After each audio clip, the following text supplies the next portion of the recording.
이 말씀은 가정에 대한 말씀이에요. 오늘과 2주에 걸쳐서 제가 말씀 전하려고 합니다. 사도행전 말씀 계속 전하려고 그랬는데 지난주부터 하나님께서 계속 이 말씀을 전하라고 하셨어요. 그래서 자꾸 그런 얘기를 하세요.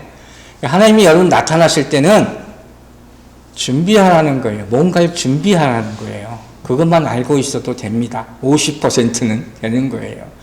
그래서 이 가정이라는 타이틀로 우리 가정이 다르기는 하지만 제가 그런 거 꼭 그 루틴으로 지키는 사람이 아니잖아요. 강의 설교하기 때문에.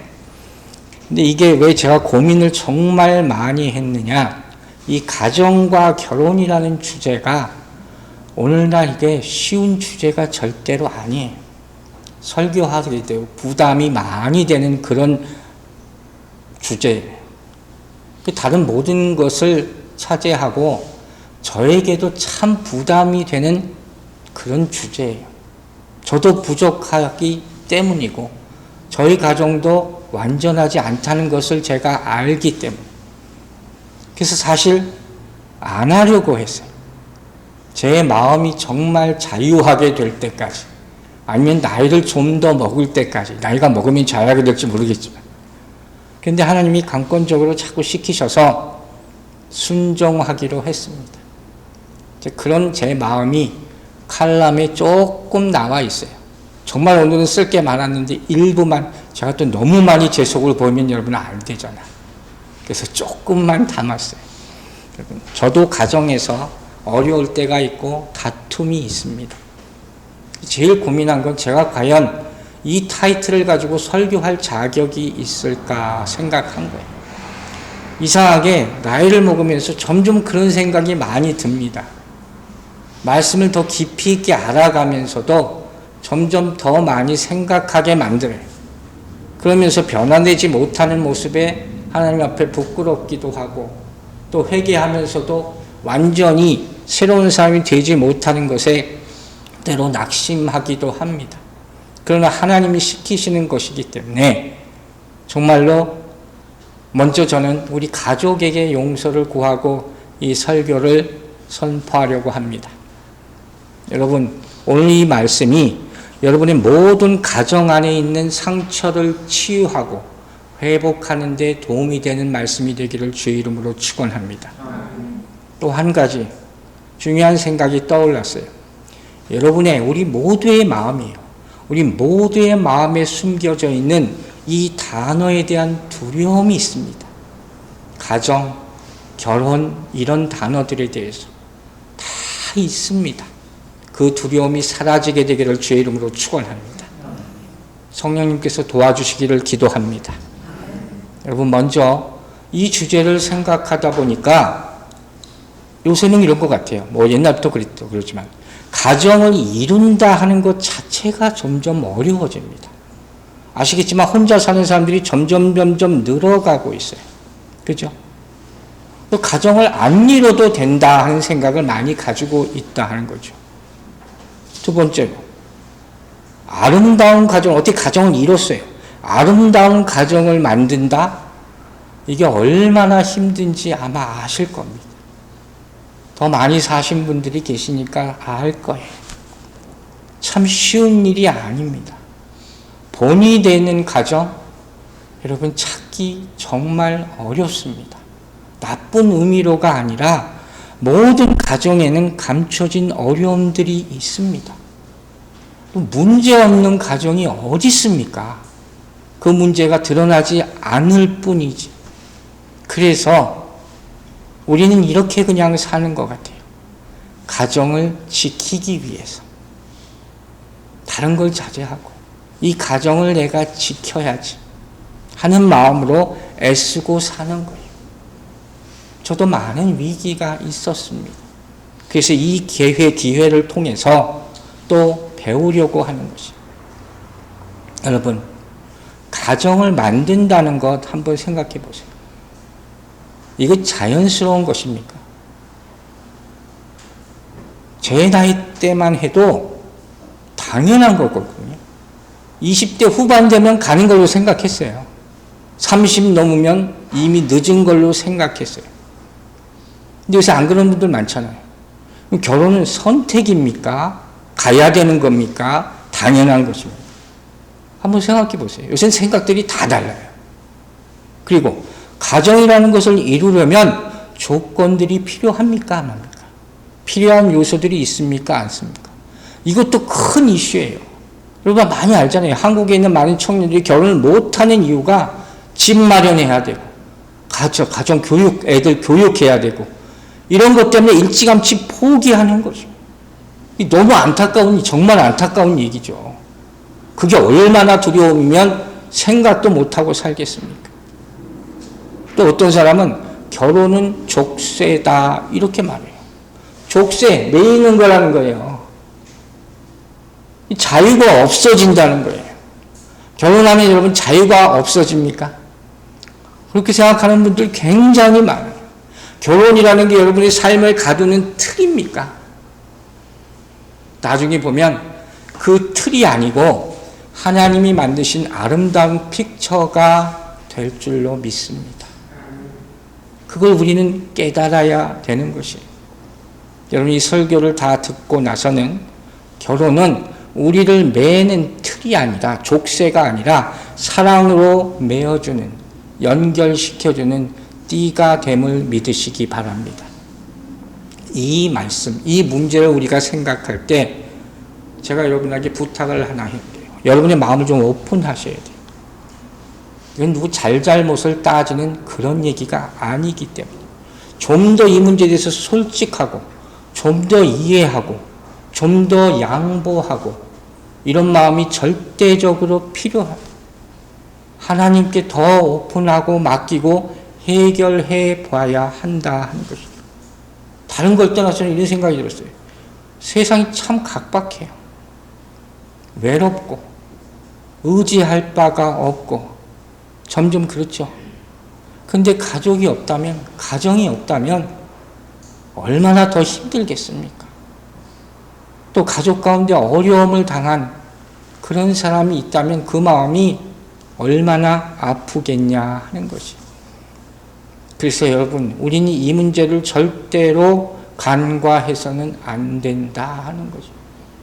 우리가 언젠가는 터치해야 될 문제고 하나님의 음성을 듣고 해결해야 될 문제인 줄로 믿습니다. 서두가 좀 길었죠. 그만큼 제가 고민을 많이 했다는 거예요. 자, 이제 말씀 시작할게요. 여러분, 이제 성경을 보면서 생각하시면 됩니다. 가정이라는 것, 언제부터 시작됐는지 아십니까? 언제 시작됐죠? 성경은 뭐라고 합니까? 창세기 2장에 그 말씀이 나옵니다. 자, 2장 18절 말씀부터 보겠습니다. 여호와 하나님이 이르시되 사람이 혼자 사는 것이 좋지 아니하니 내가 그를 위하여 돕는 배필을 지으리라 하시니라. 최초의 가정은 에덴 동산에서 만들어졌습니다. 잊지 마세요. 한 말씀 한 말씀이 중요합니다. 오늘 말씀은 우리의 결혼관을 완전히 바꿔버리는 말씀이 될 것이에요. 자, 어떻게 만들어졌습니까? 어떻게 가정이 이루어졌습니까?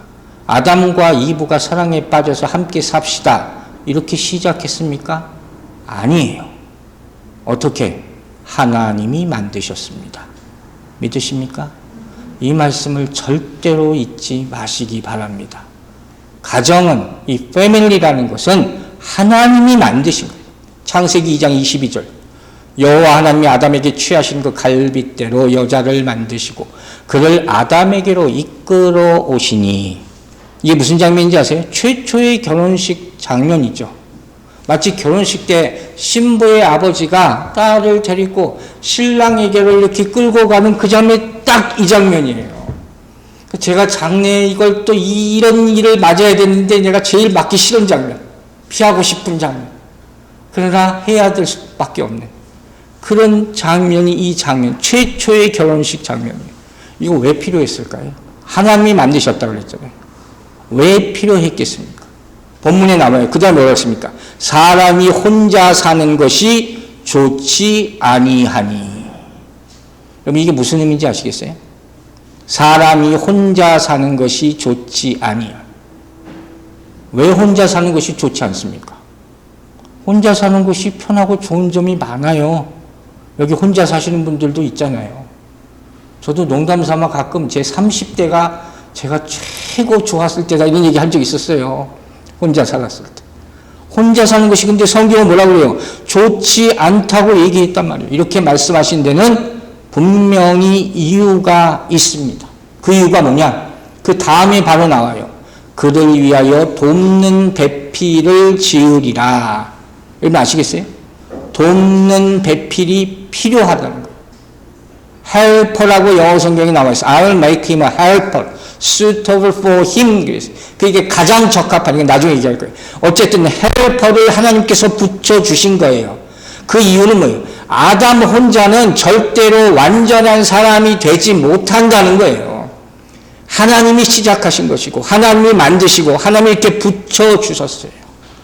여기서 잠깐 생각해 보겠습니다. 여러분, 여러분의 남편과 아내 사이는 서로 돕는 관계입니까? 한번 생각해 보시기 바랍니다. 전혀 그렇지 못한 가정도 있어요. 원수까지는 몰라도 요새는 의리로 산다는 사람도 많고 또 자식 보고 산다 하는 가정도 우리 아버지 때부터 정말 많았어요. 그죠? 그럼 하나님은 왜 헬퍼 이런 단어를 사용하셨냐는 거예요. 도대체 무슨 도움이에요? 여러분 생각해 보세요. 도대체 무슨 도움이 된다는 거예요? 어떻게 도움을 주는 존재라는 거예요? 뭘 어떻게 도움을 준다는 거예요? 그 정도 이유로 내 일상에 조금 도움 주는 이유로 그래서 이불을 만들고 그래서 헬프로 주신 것이 아니라는 것을 우리가 알아야 돼요. 여기서 이 헬퍼라는 단어는 구약에서는 어떻게 주로 쓰였냐면 이스라엘을 도우시는 하나님, 이렇게 사용될 때 쓰인 그런 단어예요. 그게 바로 돕는 배필이라는 거예요. 자, 예를 하나 볼게요. 창세기 49장 25절 봅니다. 내 아버지의 하나님께로 말미암나니 그가 너를 도우실 것이요 전능자로 말미암나니 그가 내게 복을 주실 것이라. 위로 하늘의 복과 아래로 깊은 샘의 복과 젖 먹이는 복과 태의 복이로다. 아멘. 이 복을 다 받으시기 바랍니다. 이게 하나님이 주시는 도움의 손길이에요. 어마어마한 거죠. 우리가 생각하는 그냥 도와주는 게 아니에요. 또 출애굽기 18장 4절 보세요. 하나의 이름은 엘리에셀이라. 이는 내 아버지의 하나님이 나를 도우사 바로의 칼에서 구원하셨다 하느니라. 생명을 구원하시는 도움을 주셨다는 그 말씀이에요. 여기서 말하는 help, 도움이라는 것은 그냥 일상의 도움이 아니에요. 여러분, 외로움을 달래주는 그 정도의 도움도 아니고 밥 차려주는 도움도 아니고 생활비 벌어다주는 그런 도움도 아니라는 거예요. 아시겠죠? 그러면 더 좁혀서 봅시다. 과연 아담에게는 무슨 도움이 필요했을까요? 그러니까 하나님이 도우미를 붙여주셨을 거 아니에요. 이런 무슨 도움이 필요했겠습니까? 그게 해답이에요. 무슨 도움이에요? 아담의 사역을 도울 사람이 필요했어요. 아시겠어요? 그냥 일상의 도움이 아니에요. 하나님이 창조하신 피조물에는 다 목적이 있죠. 그래서 지으셨단 말이에요. 그러면 아담에게 주어진 사명이 뭔지 아세요? 무슨 사명을 주시려고 아담을 지으셨을까요? 또 이불을 만드셨을까요? 그래서 하나 되게 하셨을까요? 성경에 나와요. 자, 그 비밀이 창세기 1장 27절 28절이 나옵니다. 하나님이 자기 형상 곧 하나님의 형상대로 사람을 창조하시되 남자와 여자를 창조하시고 그 다음에 보세요.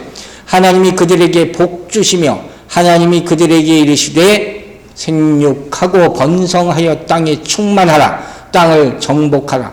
바다의 물고기와 하늘의 새와 땅에 움직이는 모든 생물을 다스리라 하시니라. 여러분 믿습니까? 이 사명은 절대로 아담 혼자 감당 못하는 거예요. 그죠? 기본적으로 생육하고 번성하는 것, 이걸 혼자 못하는 겁니다.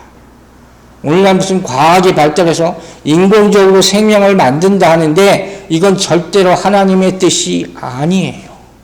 즉 아담에게는 이 사명, 생육하고 번성해서 땅에 충만하게 만드는 이 사명을 함께 이룰 수 있는 돕는 자, 헬퍼가 필요한 것이에요. 그래서 그에게 가장 합당한, 수터블 그랬잖아요. 가장 적합한 짝을 주신 줄로 믿으시기 바랍니다. 나에게 반드시 있어야 하는 한쪽, 그게 돕는 자예요. 서로가 그렇게 되기를 주의 이름으로 축원합니다.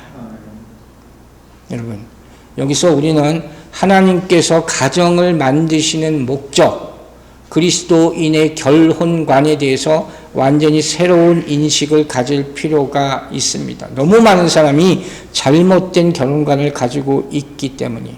제가 질문을 하나 할게요. 우리는 왜 결혼합니까? 왜 결혼을 하려고 하고 왜 결혼을 합니까? 대부분이 이렇게 대답할 거예요. 서로 사랑하니까. 서로 함께 살기를 원하니까. 그럴 수가 있습니다. 틀린 말은 안 합니다. 근데 성경은 뭐라고 얘기해요? 하나님의 사역을 위해서.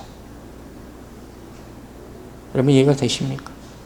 하나님이 이 일을 시작하신 게 첫째고 하나님의 일을 위하여 하나 되게 하셨다 하는 거예요. 세상에 많은 사람들이 세미나 같은 데서 이런 얘기를 해요. 결혼 생활을 훌륭하게 잘 하려면 파트너십이 참 중요합니다.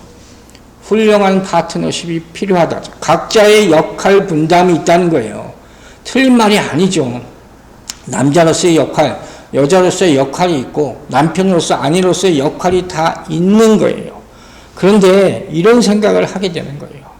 이렇게 남자의 역할, 여자의 역할 이걸 생각하고 보기 시작하니까 기우는 게 있다는 거예요. 어느 한쪽은 부족하게 돼 있어요. 다 완벽하지 못하니까. 그럼 부족한 쪽은 비난받게 될 수밖에 없는 거예요. 누가 못해서 누가 잘했어가 당연히 나오는 거예요. 너무 실질적인 얘기죠. 그러면 그 다음에 무슨 말이 나오는지 아십니까? 어른들이 하는 말씀이에요. 네가 참고 살아야죠. 희생이라는 단어가 자연적으로 나타나게 됩니다. 그걸 그냥 유지하기 위해서. 그러나 여러분 희생만으로 가정의 행복을 유지하기는 어려운 거예요. 그것도 하루 이틀 아닙니다. 그래서 우린 다시 한번 생각해 봐야 돼요. 그게 부부생활, 그게 가정이라고는 할 수 없어요. 그러나 성경을 다시 보니 우리에게 이미 말씀하신 것이 있어요. 중요한 것은 이 관계를 누가 시작했다고요? 하나님이 하나님이 플랜을 가지고 계획하신 것, 청사진으로 생각해 내신 것입니다. 서대도 이 말씀을 하고 지금도 또 이 얘기를 하는 이유는 결혼이라는 함께 사는 삶을 살아가면서 생기는 모든 문제를 누구에게? 이 제도를 만든 사람에게 물어봐야 된다는 거예요. 그분이 시작하셨으니까. 수많은 파생되는 문제에 대해서 서로도 분명히 얘기해야 되겠지만 가장 먼저 누구에게? 하나님께 물어보시기 바랍니다. 이걸 성경은 결혼의 신비라 이렇게 표현하기도 해요. 성경이 결혼에 대해서 설명한 구절을 한번 볼게요. 4장, 창세기 2장 24절. 창세기 2장 24절 보세요. 이러므로 남자가 부모를 떠나 그의 아내와 합하여 둘이 한 몸을 이룰지로다. 아멘. 유명한 말씀이죠. 이 말씀은 이런 거예요. 하나님이 남자를 만드셨어요. 여자를 만드셨어요. 그리고 부부가 되어 연합하게 하신 거예요. 유년이 됐죠? 그죠? 그리고 그 결과가 뭐예요? 이제는 더 이상 둘이 아니고 하나라는 거예요. 그러니까 1 플러스 1인데 이게 2가 아니라 1이라는 거예요. 이게 가정이래. 이해가 가세요, 여러분? 이 말씀을 이렇게 오늘 제가 설명할게요. 이 말씀은 나 혼자서는 가정을 이룰 수가 없다 하는 것이에요. 왜? 하나님의 만든 뜻이 하나 되게 하신 거잖아요. 그러면 합해서 하나로 살아야 되는데 생각은 다 따로따로 해요. 그러니 그 결과는 힘들 수밖에 없는 거예요. 그죠? 저도 이번에 또 다시 깨달았어요. 왜 이렇게 늦게 깨달았는지 몰라요. 참 이상한 것이 연애할 때는요, 그렇게 같이 살고 싶어 해요. 다 양보해요. 뜻대로 하세요. 다 맡깁니다. 이러잖아요. 근데 정작 같이 살면 그때부터 내 주장이 소솔소솔 올라와요. 참 지금도 이해가 안 가요. 왜 그럴까요? 그전에는 안 그랬는데 왜 같이 정작 사니까 왜 이렇게 되냐는 거예요. 그 답을 한 가지는 찾을 수 있어요. 바로 결혼에 대한 하나님의 뜻을 모르고 했기 때문이에요. 그 아픔이 다 있는 거예요, 여러분. 그걸 우리가 깨닫게 되기를 바랍니다. 여러분, 하나님은 이 결혼이라는 제도를 통해서 두 사람을 하나로 만드셨어요. 이게 신비, 이게 미스테리라는 거예요. 이런 건 인간의 생각으로 되올 수 없는 거예요. 그리고 이게 기적이라고까지 성경은 얘기합니다. 어떻게 둘인데 하나가 될 수가 있나는 거예요. 이게 어떻게 가능합니까? 하나님의 일하심 때문인 줄로 믿으시기 바랍니다. 하나님이 어떻게 일하세요? 하나 되게 일하심입니다. 그러므로 여러분, 오늘 이 시간에 집에 가시면 혹은 여러분 마음 가운데서 가족들에게 이렇게 얘기하시기 바랍니다. 우리는 하나입니다. 우리는 하나입니다. 여러분, 이것이 성경이 말하는 가정의 시작 개념인 줄로 믿으시기 바랍니다. 이 개념을 잊지 않아야 된다는 거예요. 끝까지 잊지 않아야 된다는 거예요. 문제는 뭐예요? 하나님은 하나로 만드셨는데 사람들은 결혼을 생각할 때 항상 신랑 신부 한 남자 한 여자 이렇게 계속 따로따로 보는 거예요. 한 남자와 한 여자의 결합 항상 얘기잖아요. he and she. 아니면 오늘은 또 그렇게도, 오늘날은 그렇게도 얘기 안 하죠. 정말 가관이죠. he and he도 있고 she and she도 있고 별 희한한 일이 다 벌어집니다. 어쨌든 간 이런 말미암아 어떻게 돼요? 뭐가 생기는지 아세요? 하나 되지 않으면 비교해요. 그래서 결혼식장에서부터 무슨 얘기가 나오냐? 한쪽이 기운다. 뭐 신랑 쪽이 어떠냐, 신부 쪽이 어떠냐, 물어보지도 않은 얘기를 다 실질적인 얘기를 제가 하는 거예요. 그리고 어쨌든 결혼을 합니다. 굉장한 기대를 가지고 결혼 생활을 시작을 합니다. 남자 쪽은 보통 이런 기대를 합니다. 제가 남자니까. 이 여자가 나를 도와줄 거야. 이 여자가 나의 자존감을 높여줄 거야. 여러분, 남자는요, 단순해요. 자존심만 올려주면 더 좋아합니다. 근데 그거 상하면 제일 기분 나빠합니다. 물론 여자도 마찬가지죠. 다툼의 가장 많은 문제는 올려주지 못한다는 거예요.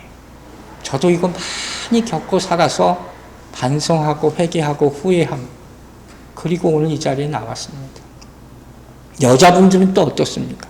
저 사람은 나만을 사랑해 줄 거예요. 내가 이루지 못한 것을 이루게 해주고 나를 만족시켜주고 내 빈 곳을 채워줄 거야. 그리고 어떻게 해요? 다 맡깁니다. 그죠? 몸도 맡기고 마음도 맡기고 다 맡깁니다. 그래서 사는 거예요. 그런데 살다 보니까 그게 아니더라. 그 기대가 무너지고 실망이 생기고 아픔이 생기고 어려움이 닥치게 되는 것이죠. 그죠? 여러분, 한 가지 이유를 말씀드릴게요. 왜 이런 일이 생기냐? 쉽게 말하면 서로가 상대방에게 바라기 때문이죠. 그런데 한 가지 분명히 알 게 있어요. 남자는 여자의 전부가 될 수 없습니다. 여자도 남자의 전부가 될 수가 없습니다. 이게 무슨 뜻인지 이해하게 되기를 바랍니다. 그 어떤 인간도 그 어떤 사람도 나의 전부가 될 수는 없습니다. 인간의 한계예요, 그게. 남편도 아내도 아이도 내 소유가 아니기 때문이에요. 그 생각을 알아야 돼요. 성경이 이렇게 얘기하고 있어요. 시편 127편 3절 보세요.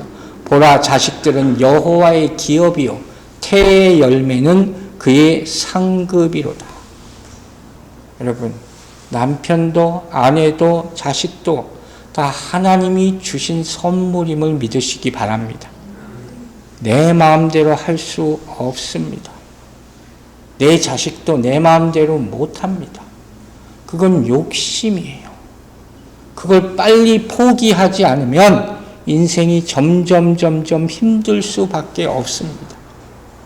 세상의 사랑 노래는 내 모든 것을 다 준다 그러죠. 나 그대에게 모두 드리리. 세상의 노래는 가능한 거예요. 그러나 삶은 그렇지 않아요. 자꾸 이렇게 봐면 어떻게 돼요? 점점 실망하게 되는 거예요. 그 결혼은 힘들어질 수밖에 없는 것이에요. 제가 아주 조금 어려운 구절 하나를 인용을 하려고 해요. 고린도전서인데 우리가 수요 예배 때 앞으로 또 다시 볼 그런 말씀이에요. 7장 고린도전서 7장 3절 4절 보세요. 남편은 그 아내에 대한 의무를 다하고 아내도 그 남편에게 그렇게 할지라. 아내는 자기 몸을 주장하지 못하고 오직 그 남편이 하며 남편도 그와 같이 자기 몸을 주장하지 못하고 오직 그 아내가 하나니. 이게 무슨 말인지 아시겠어요? 저는 몰랐어요. 저도 이런 뜻인지 정확하게 이제까지 몰랐어요. 부끄럽지만 제가 간단히 설명할게요. 자, 이게 무슨 소리냐? 여기 벌써 3절에 나오는 의무를 다하라 그러잖아요. 이 의무가 뭐냐면 남편이 할 일을 하고 부인이 할 일을 해라. 그 얘기가 아니에요. 이 빚이라는 단어예요. 빚. 이 의무가 빚이에요. 즉 이 뜻은 남편은 아내에게 빚을 갚고 부인은 아내도 마찬가지로 남편에게 빚을 갚으라 하는 거예요. 무슨 빚이겠어요? 그 문자적으로는 성관계를 말하는 거예요. 성적으로도 자유하라는 거예요. 거부해서는 안 된다는 거예요. 하나님이 주신 성이니까. 근데 더 중요한 얘기가 그 다음 4절에 나오는 거예요. 어떻게 이 빚을 갚을 수가 있느냐? 이런 얘기예요. 결혼한 사람의 몸은, 남녀가 결혼을 하잖아요. 이 몸은 내게 아니라는 거예요. 그럼 누구 거예요? 배우자의 거라는 거예요. 이 말씀이 그 말씀이에요. 즉 남편은 내 몸이 내게 아니고 아내의 몸이라는 거예요. 아내는 그 몸이 내게 아니고 남편의 몸이라는 것을 인정하라는 거예요. 아멘이 안 되죠? 안 될 거예요. 이 내 몸이 내 몸이지 어떻게 해? 저 사람 거예요. 근데 바울사도는 이렇게 지금 얘기하고 있는 거예요. 이런 생각도 못 해봤을 거예요. 여기서 더 중요한 말씀이 나옵니다. 그럼 아내 몸이 내 거니까 내 마음대로 해도 된다는 얘기냐? 그 얘기가 또 아니에요. 이 말은 소유의 개념이 아니에요. 이 결정적이에요. 무슨 뜻이냐? 사랑으로 종노릇하라. 이 뜻이에요. 종노릇하라. 남편은 아내에게 종노릇하고 아내는 남편에게 종노릇하라. 갈수록 힘들죠. 성경이 이렇게 나와 있어요. 갈라디아서 5장 13절 보세요. 형제들아, 너희가 자유를 위하여 부르심을 입었으나 그러나 그 자유로 육체의 기회를 삼지 말고 오직 사랑으로 서로 종노릇하라. 아멘 되시기 바랍니다. 오늘은 참 아멘 하기가 쉽지 않을 겁니다. 마음속으로 하시기 바랍니다. 에베소서 보세요. 5장 21절. 그리스도를 경외함으로 피차 복종하라. 여러분 할 수 있겠습니까? 힘쓰시기 바랍니다. 도저히 안 될 것 같죠? 어떻게 내 몸이 내 몸이 아니야. 그런데 제가 이런 생각을 해봤어요. 이거 사랑하면 가능하다. 그죠? 결혼 직전에 아까도 얘기했잖아요. 결혼하기 전에는 됐단 말이에요. 이게 뭐냐면 이건 소유가 아니라 뭐예요? 나 그대에게 모두 드릴 이거 본능이에요. 이해 가세요? 사랑의 본능이에요. 그런데 이게 왜 안 될까? 왜 거부할까? 간단하죠. 사랑이 없어서. 사랑이 식어져서. 여러분 보세요. 이렇게 나에 대한 주장을 삼가고 상대방에 대한 종노릇을 할 수 있겠습니까? 이걸 물어보는 거예요. 이게 가정을 이루는 첩경이라 하는 것이에요. 이게 어려운 이유가 있어요. 여기에 긴장이, 텐션이 있단 말이에요. 이 자존심에 걸린 문제란 말이에요. 뭐라고 그럽니까? 네가 먼저 해라. 네가 먼저 쏘리 해라. 이게 얼마나 많습니까? 그래서 가끔 그런 모습이 있죠. 그래, 남편이 그래도 내가 남자니까 큰맘 먹고 그래 내가 잘못했어. 이렇게 얘기합니다. 좀 좋게 얘기하는데 그래 정말 내가 잘못했어야 되는데 그냥 무슨 큰일 하는 것처럼 그래 내가 다 잘못했다. 이렇게 얘기해요. 그러면 그때 부인이 어떻게 대답해야 돼요? 그래요 나도 잘못했어요. 그렇게 대답을 해야 되는데 뭐라고 합니까? 뭘 잘못했는데? 이게 문제인 거예요. 그 남자는 몰라요. 남자는 뭘 잘못했는지 몰라요. 빨리 그 사건을 끝내려고 얘기하는 거지. 이 싸움은 끝이 안 나는 거예요. 오늘 이 얘기도 잘못하면 끝이 없어요. 그래서 이 실패를 회복할 수 있는 방법을 지금부터 얘기를 합니다. 자, 여러분 생각해 보세요. 자, 질문할게요. 최초의 결혼식이 열렸습니다. 모두 몇 명이 참석했을까요? 아담과 이브 두 사람 같죠? 아니에요. 총 3명입니다. 누가 계십니까? 하나님이 계세요. 주례 하나님, 신랑, 신부 마치 삼위일체 삼각형을 생각하시면 돼요. 결혼은 남자와 여자의 결합이 아니에요. 하나님이 함께 하시는 결합인 줄로 믿으시기 바랍니다. 그래서 남자와 여자의 결합은 절대로 완전할 수가 없는 거예요. 하나님이 계셔야 되는 거예요. 처음부터 얘기했죠? 하나님이 일을 시작했어요. 하나님이 이 둘을 각자 만들었어요. 그래서 하나님이 하나 되게 하셨습니다. 각자가 다 하나님과 관계를 맺고 있었어요. 그죠? 이 둘이 합쳐지기 전에 각자 하나님이 관계를 맺고 있었다는 거예요. 에덴 동산에서 만들어진 결혼식의 그림은 삼각형이에요. 직선이 아니라는 거예요. 하나님을 빼놓고 절대로 이것은 이루어질 수가 없습니다. 또 한 가지를 생각해야 될 게 있어요. 그러면 주례 대신 하나님 계시고 신랑 있고 신부 있고 이렇게 딱 셋업이 되면 완전한 가정이 이루어집니까? 그것도 아니더라는 거예요. 왜? 성경은 하나님, 신랑, 신부 이 셋을 연결시켜 놨어요. 뭘로? 언약이라는 것으로. 커버넌트. 언약. 모양만 갖추면 그게 가정이 아니에요. 자, 마태복음 19장 6절 말씀 보세요. 그런즉 이제 둘이 아니요 한 몸이니 그러므로 하나님이 짝지어 주신 것을 사람이 나누지 못할지니라. 유명한 말씀이죠.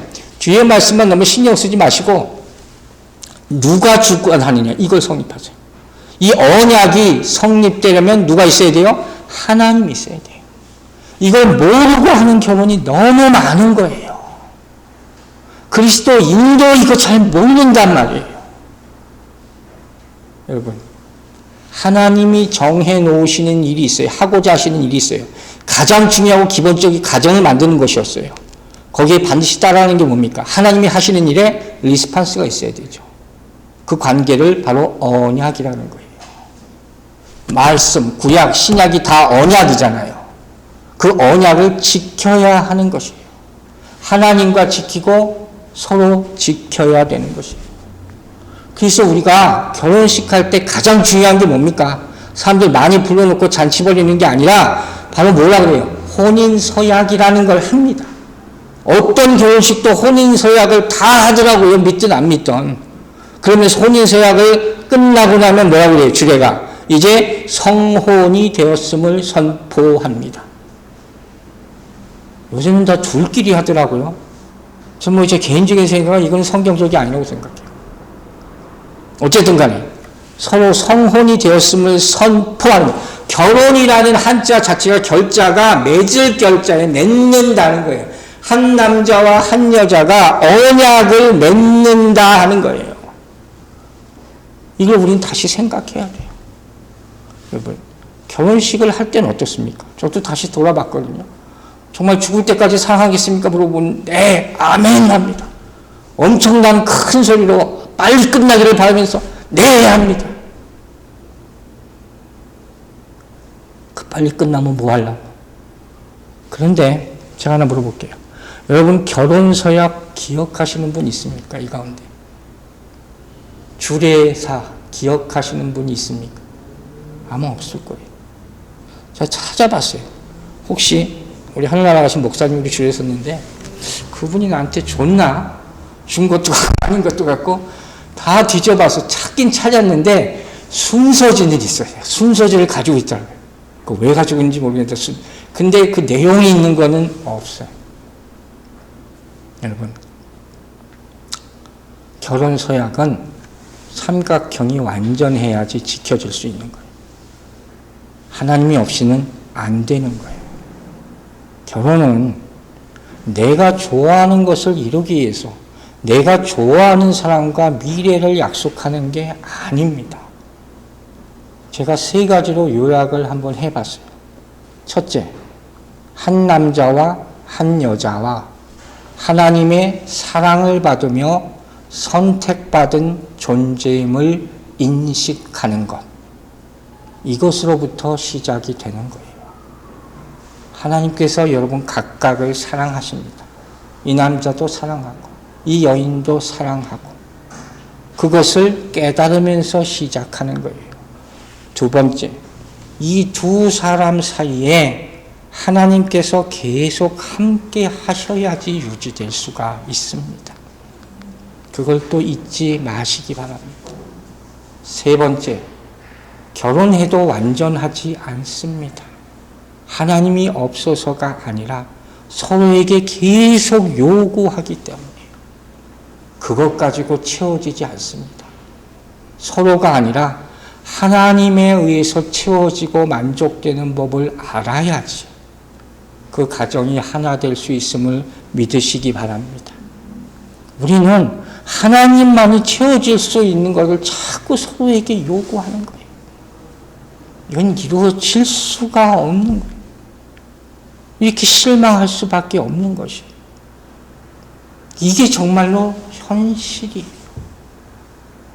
그러면 여러분 어떻게 하겠습니까? 이대로 그냥 삽니까? 꼭 참고 삽니까? 일단 오늘 설교 결론을 내야 되니까 결론을 내릴게요. 제가 서두에 뭐라 그랬죠? 가정은 누가 고안한 거예요? 하나님이 만드신 거. 이것만 잊지 마세요. 두 번째 뭐라 그랬죠? 하나님이 일하신다 하는 것이. 그게 가정입니다. 그러므로 세상에서 아무리 힘든 일을 당해도 하나님께 고하면 하나님께서 도우실 줄로 믿으시기 바랍니다. 그게 이번 주 암송 구절이에요. 시편 127편 1절. 여호와께서 집을 세우지 아니하시면 세우는 자의 수고가 헛되며 하나님이 세우시면 세워질 줄로 믿습니다. 가정은 하나님이 만드신 곳, 제가 계속 얘기하는 거예요. 그리고 하나님이 계속해서 일하심이 있는 곳, 이곳임을 믿으시기 바랍니다. 그걸 구해야 되는 거예요. 힘든 일이 있을 때마다 그래서 서로에게 요구하지 말고 하나님께 먼저 구하시기 바랍니다.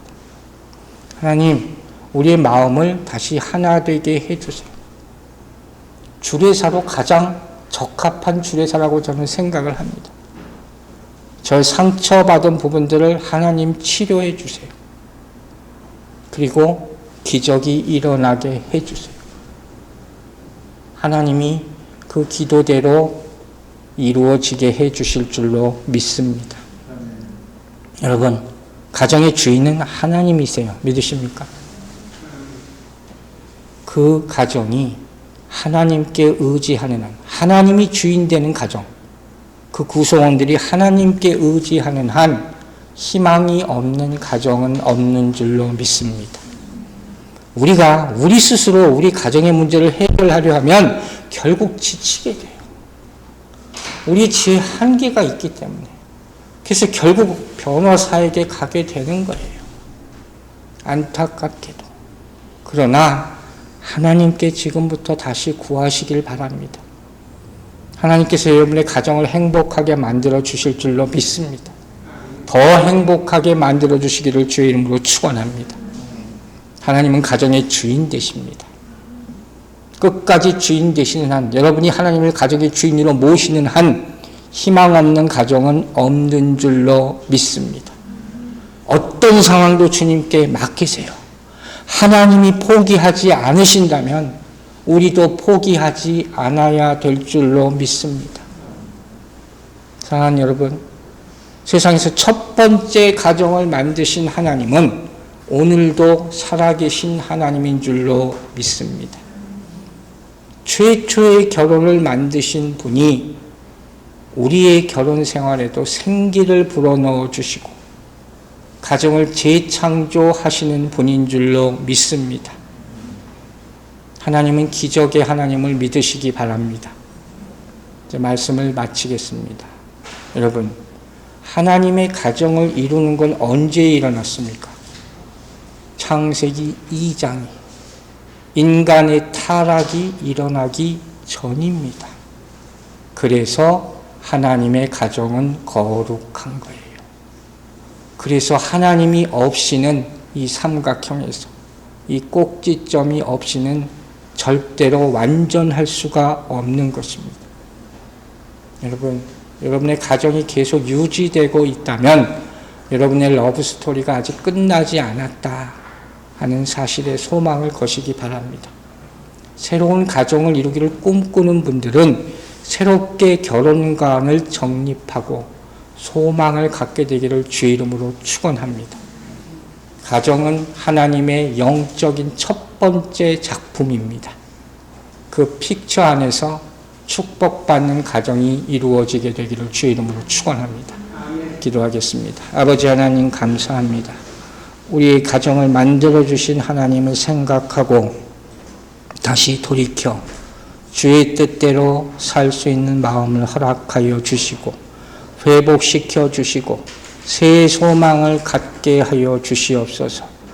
그것이 상처가 되지 않게 하여 주시고 정말 하나님의 뜻대로 인생을 살 수 있는 계기로 만들어 주셔서 하나님의 기쁨이 되는 나 개인과 또 가정을 이룰 수 있도록 축복하여 주시옵소서. 감사드리며 예수 그리스도의 이름으로 기도했습니다. 아멘.